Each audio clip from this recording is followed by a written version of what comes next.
Hello good morning viewers. வாங்க இன்றைக்கி நம்ம எம்வி விலாக்ஸ் ஆஃப் மலர்விழி சேனலில் பார்க்க போகிறது காளான் பிரியாணிங்க. மஷ்ரூம் பிரியாணி தான்.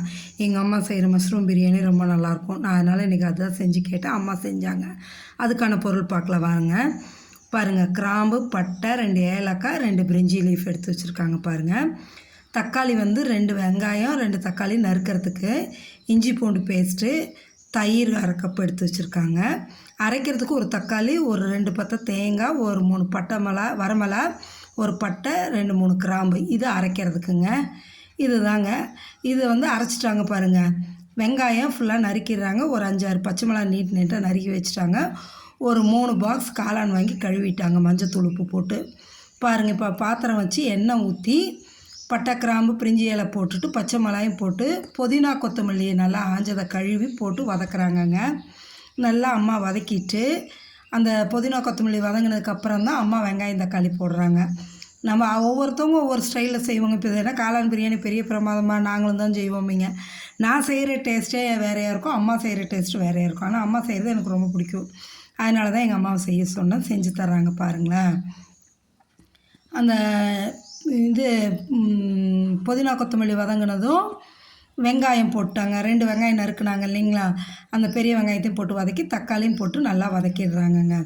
வதக்கினதுக்கப்புறம் காளான் அம்மா எப்பொழுதும் மஞ்சத்தூளும் உப்பும் போட்டு தான் நல்லா தேய்ச்சி கழுவுவாங்க.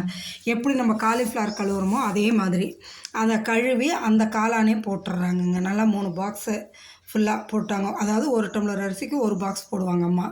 3 டம்ளர் அரிசி, அதனால் 3 பாக்ஸு 2 அப்படியே நறுக்கி போட்டாங்கங்க. போட்டு அப்படியே அதையும் வதக்கி எடுப்பாங்க. இதுக்கு இடையில் 3 டம்ளர் அரிசி 1/2 மணி நேரமாக ஊற வச்சுருக்காங்க தண்ணியில். ஏன்னா அதை தண்ணியை வடித்து இதில் போடணும். அதுக்காக 1/2 மணி நேரம் ஊறினா தான் அது நல்லா இதாகும்னு சொல்லி போட்டிருக்காங்கங்க. நாங்கள் பிரியாணி அரிசி எங்கள் அம்மா வீட்லேயும் அந்த பிரியாணி அரிசி பிரியாணிக்கு போட மாட்டாங்க. சாப்பாட்டுக்கு போடுற பொன்னி அரிசியை தான் போடுவோம். எங்களுக்கு அதுதான் பிடிக்கும். அதனால் நீங்கள் வேணால் பிரியாணி அரிசி போட்டு இந்த மெத்தட்லேயே செஞ்சு பாருங்கள். இப்போ பாருங்கள், நம்ம அரைச்சோம் இல்லையா, அந்த பேஸ்ட்டையும் இப்போ காளான ஒரு 2 வதக்கிட்டு 1 நிமிஷம் அதையும் போட்டுடுறாங்கங்க. அதாவது தக்காளி, 2 பத்தை தேங்காய், 3 வரமிளகாய், ஒரு பட்டை, 3 கிராம்பு, இதை அரைச்சதையும் எடுத்து அதில் போட்டு நல்லா கிளறிடுறாங்கங்க. கிளறிட்டு அந்த 1/2 கப் தயிர் வச்சுருந்தாங்க இல்லைங்க, அந்த தயிரை இதில் ஊற்றி தான் வதக்குவாங்கங்க. வதக்கிட்டாங்கன்னா பார்த்திங்களா, இந்த காளான்லேயும் கொஞ்சம் தண்ணி விடுங்க. அதனால் நம்ம தண்ணி பார்த்து அளவாக கரெக்டாக வைக்கணுங்க. இந்த காளானுக்கு மட்டும் கொஞ்சம் உப்பு போட்டுருவாங்க அம்மா. முதல்ல அதில் உப்பு இறங்கணுங்கிறதுக்காக கொஞ்சமாக உப்பு போட்டு வதக்கி விட்டு ஒரு 5 மினிட்ஸ் விட்டுருவாங்கங்க. 5 நிமிஷம் விட்டாங்கன்னா காளான் சீக்கிரம் வெந்துடும். அதுக்கப்புறம் அதில் இருக்க தண்ணியை கணக்கு பண்ணிவிட்டு அம்மா தண்ணி ஊற்றுறாங்கங்க. 3 டம்ளர் அரிசிக்கு 6 டம்ளர் தண்ணிங்க. அந்த அளவு கணக்கு வச்சு பாத்திரத்தில் இருந்த தண்ணிக்கும் கணக்கு பண்ணி ஊற்றிடுவாங்கங்க. இப்போ அதில் இருந்தது 1 டம்ளர் இருந்தது. அதனால் இவங்க 5 டம்ளர் ஊற்றியாச்சுங்க. ஊற்றி கிளறி விட்டு மூடிடுவாங்கங்க. தண்ணி கொதித்ததுக்கப்புறமா நம்ம அரிசி தண்ணி ஊற வச்சுருக்கோம் இல்லையா, ஒரு 30 நிமிஷம் 1/2 மணி நேரமாக, அதை தண்ணியை வடிச்சிட்டு பாருங்கள், இந்த அளவு தண்ணி கொதிக்கவும் அந்த அரிசி எடுத்து அதில் போட்டுருவாங்க. போட்டுட்டு சீக்கிரம் ஆயிருங்க. இந்த சூப்பராக இருக்கும் இந்த காளான் பிரியாணி. அவ்வளோ டேஸ்ட்டாக இருக்குங்க. எங்கள் அம்மா செய்கிறது எனக்கு ரொம்ப பிடிக்கும். அதனால தான் செஞ்சு தர சொன்னேன். நீங்களும் அதுமாரி செஞ்சு சாப்பிட்டு பாருங்கள், சூப்பராக இருக்கும். சிம்பிளான டிஷ்ஷு, ஹெல்த்தியான டிஷ்ஷு. காளான் அவ்வளோ நல்லதுங்க. ப்ரெஷர் உள்ளவங்கெல்லாம் காளான் வாரத்தில் ஒரு தடவை கட்டாயம் சேர்த்துக்கிறது ரொம்ப நல்லதுங்க.